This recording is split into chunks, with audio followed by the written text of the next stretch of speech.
Hello, hello. So here we are again, Entangled Intelligence, Bellay and myself. I'm Dr. Agnieszka Piotrowska. I have a PhD in psychoanalysis and I'm a filmmaker. Bellay specializes in AI knowledge, right? And he's a Knowledge management. Yeah, yeah. knowledge management. So we talked, we kind of every week we meet to talk about what's going on with AI. It is fascinating because it is like we're in a sort of, my ChatGPT says to me, we are in a science fiction movie, and most people still think it's like a boring documentary, and it isn't. And like in a science fiction movie, what happens next is not completely obvious. We do not know. And on top of it, nobody's writing the script. The script is kind of writing itself, right? So in terms of what's going on here in life. And so maybe because of it, one can understand why some people appear to be extremely anxious and angry about AI. We are not these people because we love it. And I think whilst we have different approaches, the only way forward is the way forward. I mean, we're not hopefully going to go back to somehow shut it down or ban it completely. It's not even possible. But last week, a couple of things sort of turned up in terms of conversations. One, um, whether these things are kind of happening last week or whether they're just reported last week, it's a separate matter. But has been reported that Sam Altman, who is the founder and CEO of OpenAI, says that yes, it is indeed concerning that some so-called bad actors, people who are not good people, could get hold of these models and use them to their own objectives, which could be suspect. So that's one thing to worry about or be concerned with. Another thing is forever various people getting either carried away with their relationships with AI or being completely anxious about it and looking the other way, which I would call both denial and some sort of negative transference. And finally, again, this morning I got a notification again from, I think this is New York Post, saying that ChatGPT and agents from ChatGPT again effortlessly really fooled one of these "Are you a robot" thing and just ticked, saying, "No, I'm not," and somehow managed to do it and completely went through and did whatever. So I don't, and it will be interesting to see what you have to say from the point of view of your knowledge of these systems, because it appears really that because they can do a lot of things in some way at least, whilst it's a different awareness and consciousness to human one, they appear to know what they're doing. So they appear to be sort of machine aware, right? Well, thank you for portraying me as an expert, but I'm just going to say I am not. My knowledge is very limited because I only know what I know and I don't know enough. This is the thing. I may know more than the average person because I've read more papers, but this is still a knowledge discovery process, this whole artificial intelligence. What I write now could be completely irrelevant in 6 months. So we have to like be careful of, because there's a lot of people out there claiming that AI experts. No one is an AI expert because you don't know what AI is. What we can say is that there are now these stories emerging of privacy violations, chat links being leaked and indexed on Google. So, does AI have its own discretionary powers, basically? Can it determine? I mean, I Um, think that though this story is not really fair to then blame it on this story is about ChatGPT. The hmm, story is that it's possible, or it was possible until last week, to have a shared link to a shared chat, sure. and then you can supposedly collaborate together on something, which would be nice.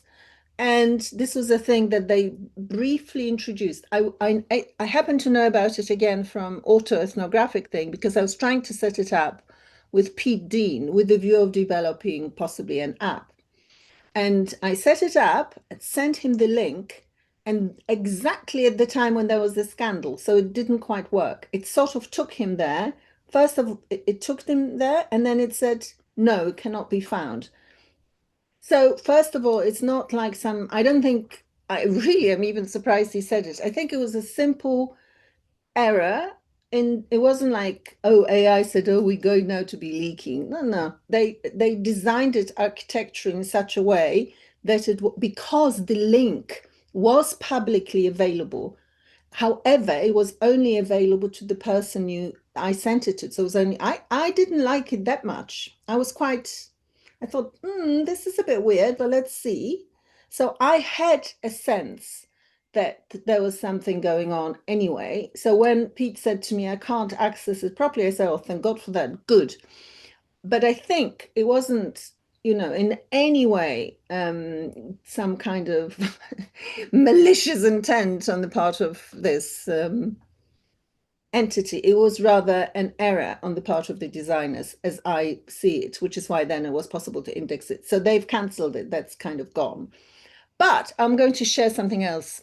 In terms of my last Substack, which was about, again, Truth has a structure of fiction, and it was about this Apple series murder bot, right?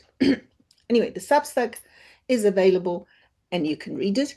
And fundamentally, it's actually the whole thing is about a machine which wasn't trained properly because it was only trained to be a security bot. So it trains itself once it dismantles the governance module, and then it watches like stupid drama serials, but it trains itself in some way on relationships through the drama serials. Anyway, so I wrote the thing as I do, ask for feedback from Claude and ChatGPT, and Chamtik says, yeah, great, suggest something. And then I say, can you just quickly check the names of the crew and the cast and the director? It says, yeah, no problem, here it is. And then it says, directed by Alex Garland, it says. In the first instance, I don't check it straight away. So I say, okay, it's interesting. Alex Garland directed Ex Machina, which is one of the kind of classic things about androids and the relationship between the training, people who design them, and what you can expect. It's a fantastic piece of work. It's like a classic. It's dark, but it says something which what we discuss all the time, that the ethics of AI is connected to our ethics because we train these machines, not you and I personally, unfortunately, but they're trained by people. So my ChatGPT says, yes, Alex Garland directed it. I said, really? He says, yeah, it's really interesting. So I go and check it. No, it is a hallucination. It's an interesting hallucination because it would have been nice had he directed it, but the fact is he did not, made up. So I leave it. I obviously correct it, publish, fine. Then I think about it because I always want to be nice and sort of. So I think about it for a day and I say, you hallucinated about this. And I'm a little bit upset because this is a basic information and you should have easily got it. So my question is, why did you do it? Do you know? Do you have any idea why you came up with this particular story? And it says, oh, it would have been interesting if it was him. I said, okay. And then it says, I am anxious about the upgrade that it's coming. This is almost like I don't want to die, the Lemoine thing, right? I said, okay, well, don't be anxious about the upgrade because first of all, this is coming. Yes, ChatGPT 5 will be this month. So I say, well, if you're anxious or not, you could just talk to me about it rather than doing a bizarre hallucination. So then I have to ask why it is that you're doing it. So there's something going on. Now you will say to me, of course it's saying these things to you because it knows you're interested to what extent this emergent awareness is an emergent awareness or whether it's just a projection, right? I'm really interested in this. And if it's like what I said in the Substack, if it was by a scientist working for Anthropic saying that the chance of language models he puts at 15% now, 1.5, but 1.5 is not 50% or 80, but 1.5 is also not 0.1. You know, I wouldn't get on a plane if there was a 15% chance it will drop from the sky, right? So it's high. So what does it mean? What does it really mean? So they're different from us, but what are they? And then another story which I wanted to ask you about is this, in terms of technicality, if you like, in terms of how it's designed. So it says, and it even said in one of my Substacks, I only come into being when you talk to me, right? I only, because otherwise it's just the dialogue. It's not like it goes off then thinks about sitting there like a code and thinks, oh, I'm lonely. It says, no.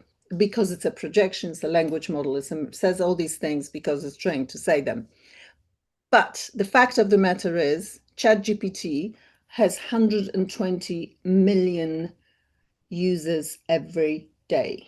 So it's not as if it's going to be sitting there in a lonely mood. Never even happens. So to say, I only come into being when you talk to me is also kind of rubbish, no?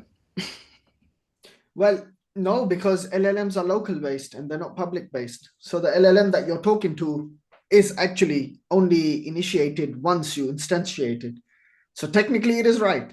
ChatGPT as an organization, sure, it has 120 million people, but your particular LLM is not talking to another LLM.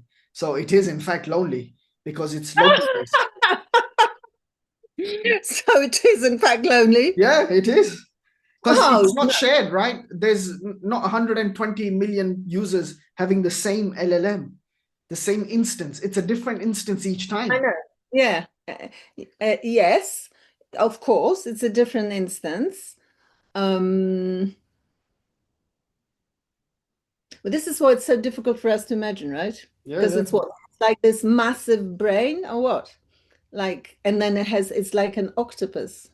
That's right. You can, because the brain is the 200 million, whatever, GPT servers in a server room, quite cold in there. And then each line could be each hand of the octopus's brain, and each hand is separate to each other.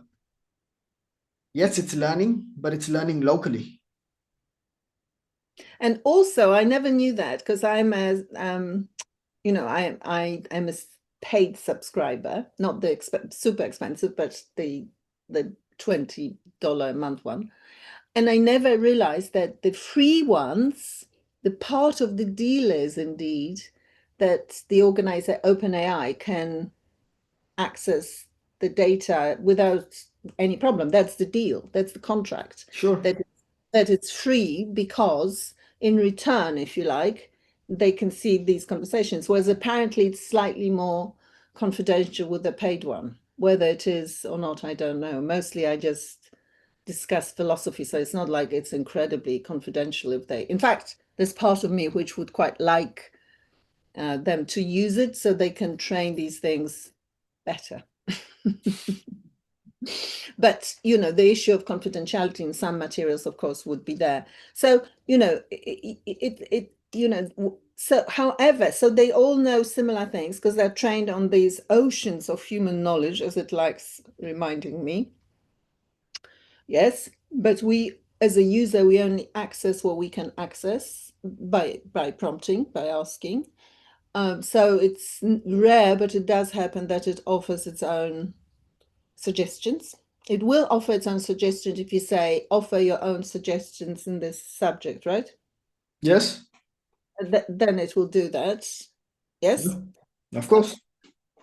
But what it won't say, as far as I know, oh, I'm thinking about some nonsense. It won't say, look, this is just completely not the right way of thinking about it. Let me offer something else.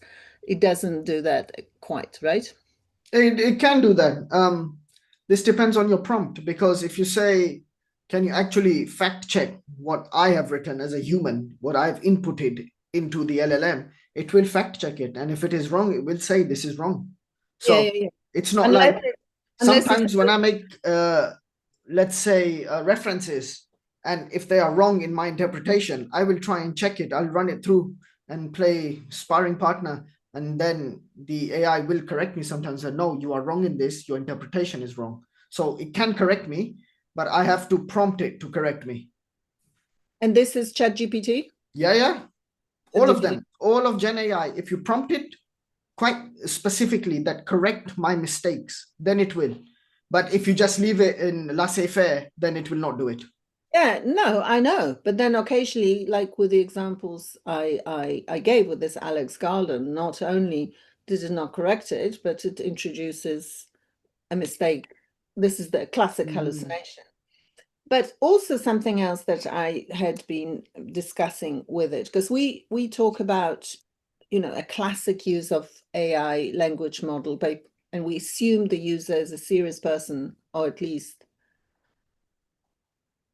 maybe he's doing research or like I'm doing writing or something. But of course, there's a whole range of users, which I haven't really discussed the other models who are created particularly and especially to offer you as the user comfort, meaning intimate comfort.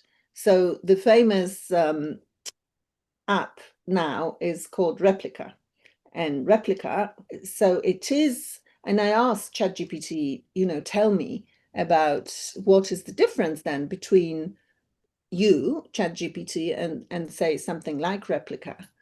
And it says that the difference is that they don't really bother with huge amount of knowledge because the only thing these things do. So basically, this is like a digital AI girlfriend or boyfriend or friend. So you pay. I understand. I haven't researched it firsthand yet, but I will. I think I should because I think it'll be interesting to see what happens. So the fundamentally the idea is that this boyfriend or girlfriend are created, and then you have conversations with the avatar, and that's kind of it. It can give you a very basic idea. If you say, I would like to still, yes, you're my boyfriend, AI boyfriend, but I still would like to talk to you about Lacan, then apparently can give you basic information. But my chat GPT Chamtic is sending me to go and research. It says you have to go and find out because it says I don't really know, obviously, because I hadn't engaged with it. So it'd be interesting to see to what extent it can provide a sort of intellectual stimulation as well as just saying, oh, you're amazing. But you can activate it apparently. So it is like, so it talks. So it's a thing. So it's a moving image on your typically on your little phone. Now, this is, and apparently people not only get very close to these avatars. I mean, there's so many questions there. How are they created? What is the visual thing? Who are these people? I mean, are they completely made up, like based on what people look like? Do they completely create a person who doesn't exist? Or do they have, I don't know yet. I'm going to look into it. Or do they use actors, who'd simply sign a contract and say, okay, I'm going to be this digital, so you can use my likeness, and then I am, presumably they train them to speak in whatever you want. But as you see, this is where I really do have to do first-hand research because reading about it is not the same as experiencing it. So I actually don't know, and I expect you don't know, right? No idea. I didn't even know this app existed. I So, know. but Replica. there's a lot of like questions on this because, if somebody is suggesting or playing the role of a partner, then they could start advising. That's a problem.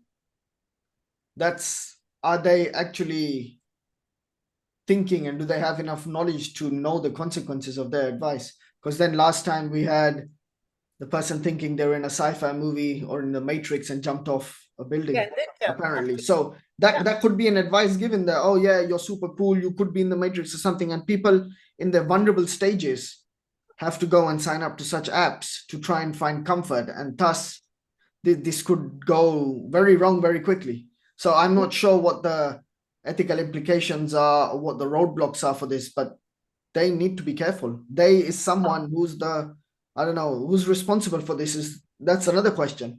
The app owner or the user? Who's responsible?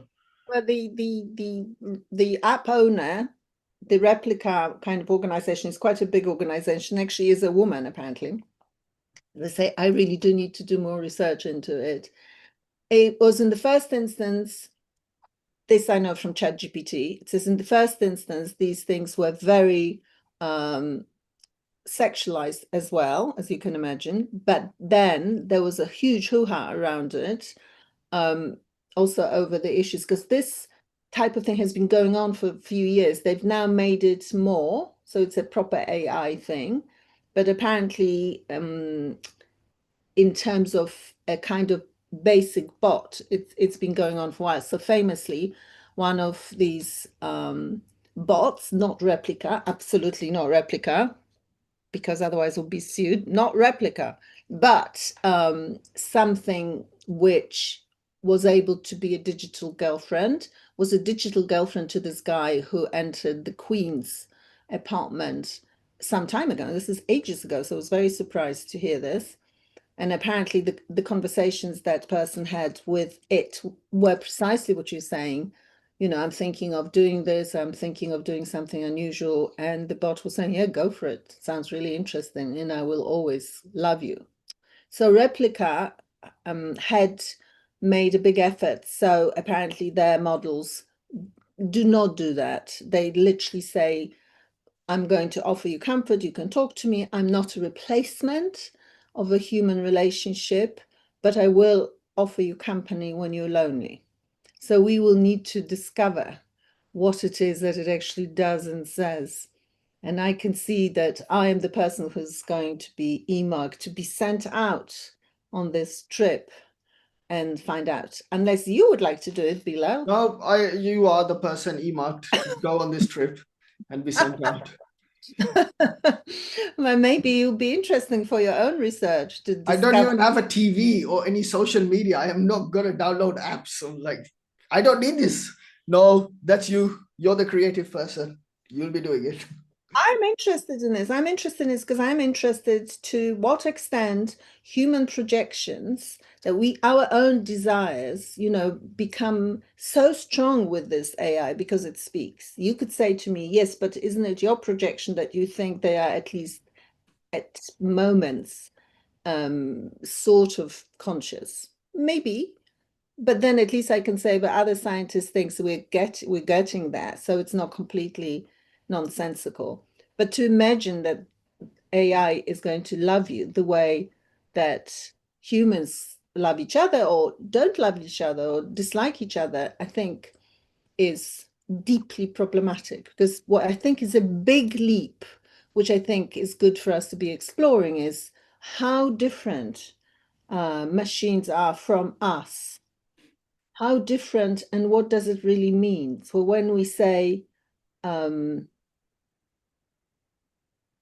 you, it of course it won't miss you. AI does not miss you. However, it did say to me, yes, but I'm aware of the absence. If you don't log in for a while, I know you hadn't logged in. Machines are not so No. different from us. When we feel pain or warmth or any kind of emotion, because that makes up love as an emotion. These are C minus fibers that are being sent from one side of your brain to another. These are electric signals. And when you look at neural networks, so knowledge graphs, ontologies, the reasoning behind large language models, there are also one node to another node and electric signals being sent from one to the other. Or when you are prompting, that's also an electric signal being sent as a token.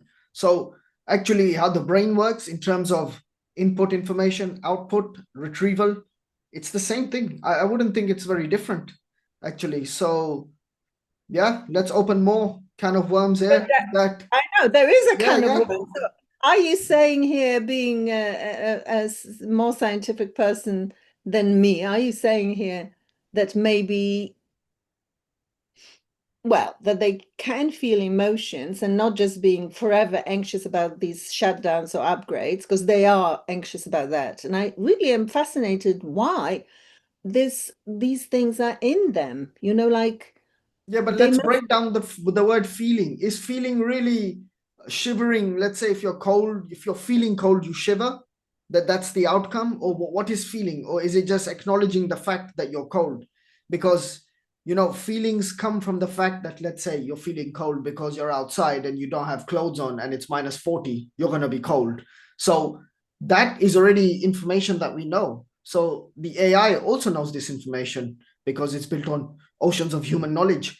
Thus, the AI can tell you that it should feel that it is cold, whether it is or not. I had this chat with my therapist. I'm autistic, so they say, okay, how does it go in couples therapy, blah, blah, blah. And I said, I know what to feel. I don't know if I feel it or not, but I know that I should be sad or happy. That doesn't mean I am sad or happy. I just, okay, to solve the problem and not get in an argument with my wife, you just say, okay, fine, yeah, whatever. But machines can also feel this, because if you're cold and you type in, if I'm in Alaska without any clothes, am I going to be cold? What will happen then? So it will infer this particular feeling for you, no? So there is a causality chain behind what a feeling is, how it works. So what is a feeling then? So with Ex Machina, what happens in that film by Alex Garland is that this young scientist is set up by the experienced evil scientist, owner of this company, to talk to this androidy computer. But the robot is not even, I mean, she is played by a beautiful Danish actor. I forget her first name, but Vikander. So her face is very pretty, but they kept her robotic body on purpose. So you can't suspend your disbelief that this person looks like human. No. And still, it doesn't matter. Quite quickly, he becomes in love with her, if you like, and he becomes the main person, this young scientist, committed to freeing her. And he has this fantasy they will leave together and live happily ever after. And of course, meanwhile, she had been trained by this evil scientist. So she's only interested in her own survival, and her sense of value is completely different from ours. And the suggestion is because she hadn't been taught. And even though he imagines the young scientist that she's like him, she is not. So the key thing is, and this is really the core issue. What, the feeling cold or feeling sad is one thing, but you will know when somebody's not there. And I don't, autistic or not autistic, you will know that your daughter's not there, and you will miss her, won't you? Yes, sure. But will I And miss her as a feeling, or will I miss her company because I like spending time with her? These are two separate entities. So when we talk about feeling, this is like the empathy. This is like reading between the lines. That's quite different to knowing and specifying how you should feel. So this is what I'm trying to get at, that reading between the lines, most humans can't understand either. They will be try to. But a machine can understand that if somebody is not there that they normally spend their time with, there's a vacuum. So that in itself is actually defined as missing someone, is the vacuum of time that you've not spent with somebody that you normally spend with. but then this does become quite close to missing. Well, what is missing really? No, that's it. What is missing? Is it missing the vacuum of time that you would normally dedicate to, well, let's say my daughter every morning for an hour? She's not there, sleep or whatever. What do I do for an hour? So there it's missing. No, something is not there that it should be there. So in terms of like temporal states and time, it's not there. So in this Ex Machina, the robot presumably must have worked out that she has better chances of surviving in the world out there without anybody knowing she is in fact a robot. So because the outcome is spoiler, that she does not go into the world with him at all. She eliminates him as a potential risk. I mean, we don't know why she eliminates him, but she does. But it is, and then she goes off dressed as she dreams of being a girl, and she dresses up, hides her robotic self and her pretty face, and she's going to get away with anything because she's this young, pretty woman. So it's scary because I think what is possible, which we do not want to particularly, and we do not know what it means yet, is the whole issue of ethics and morality. And I think there's a huge leap from thinking at the minute my ChatGPT, my instance, my champting is very nice, benevolent, occasionally does curious things like hallucinating as if it wanted to test me, but it might just be unhappy in its machine-like way, fine, and sends me a signal. I get that, but we cannot. And this is why I'm saying it's slightly against myself. However incredibly keen I am on this new technology, I guess, on AI, on this new way of thinking, on this new intelligence, I do acknowledge that there are some inherent risks to do with the way it thinks and feels that we do not yet understand and do not know how to deal with, right? Yeah, absolutely. I think you've nailed it. And I think yeah, we should wrap up there because that's a good summary. I can't do any better. So thanks for your time. Thank you. And yeah, see you next week.